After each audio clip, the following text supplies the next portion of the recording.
శమక్షమాది శృంగార గుణాభిరామ.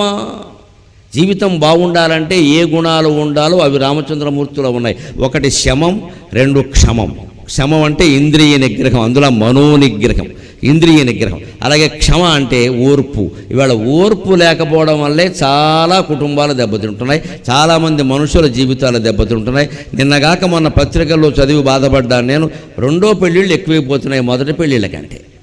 వీరికి రెండో పెళ్ళి, వారికి రెండే పెళ్ళి. నీకు నీ వారు లేరు, నాకు నా వారు లేరు, ఇద్దరం కలిసి దాంట్లో మార్చుకుందాం, మళ్ళీ ఎప్పుడంటే అప్పుడు తీసేద్దాం.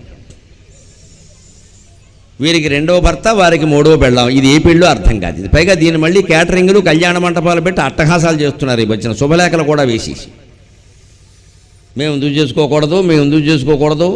మొదటి పెళ్ళే దండగా అని చెప్పింది వేదాంతం. మళ్ళీ రెండో పెళ్ళి, మూడో పెళ్ళి ఎటు పని లేక. జీవితంలో కొంతమందికి దౌర్భాగ్యం అమ్మ, తప్పదది. ఆ పరిస్థితులు వేరు. అటువంటి వాళ్ళు ఏదో చేసుకుంటారు. ఇవాళ ఏది ఫ్యాషన్ అయిపోయిందమ్మా, అది మీరు చూసుకోండి జరుగుతున్నది. 2 ఏళ్ళు మించి కలిసి ఉంటే అది పెద్ద ఆశ్చర్యం. అది పద్మశ్రీ ఇచ్చేయచ్చు. ఎవరన్నా దంపతులు 2 ఏళ్ళు మించి కలిసి ఉంటే పద్మశ్రీ, ఎందుకంటే కలిసి ఉన్నారు కాబట్టి. 2 ఏళ్ళే with the same person, how is it possible?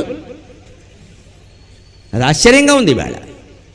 మరి మన కళ్ళ ముందే ఇక్కడ 30 ఏళ్ళు, 40 ఏళ్ళు, 50 ఏళ్ళు వయస్సు కాదమ్మా, 60 ఏళ్ళు కాపురాలు చేసిన వాళ్ళు ఉన్నారు. ఇందులో చూసుకోండి, 60 ఏళ్ళు కాపురం, పెళ్ళే 60 ఏళ్ళు.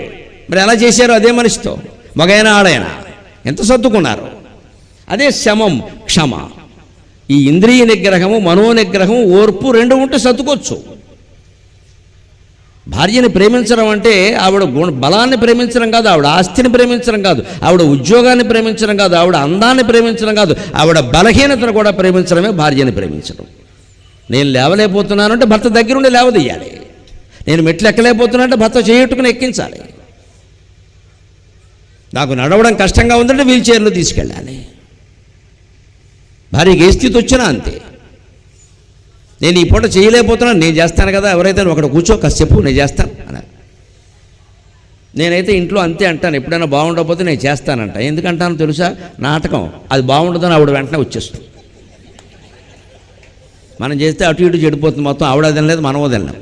అందుకే నేను డ్రామా ఆడేస్తాను. నీకు ఎందుకు కూర్చొని నేను చేస్తాను. సార్లేండి చెడిపోతుంది అదంతా, ఎందుకు వచ్చింది నేనే చేస్తాను, పక్క తప్పుకోండి, పద్యాలు పాడుకోండి, మీకు ఎందుకు వచ్చినట్టు.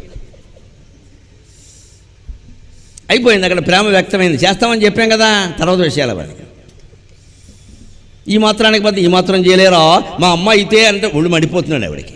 మళ్ళీ మీ అమ్మ అయితే అంటారు ఇక్కడ పని లేక, చచ్చిపోయినావిడ పట్టుకుని. అక్కడి నుంచి ఆవిడ మా అమ్మ అయితే అని మారెట్టింది. అయిపోయింది, తాగదా. ఎందుకు వచ్చింది అది? సాయం చేసేదానికి. ఇదే శమ, క్షమ.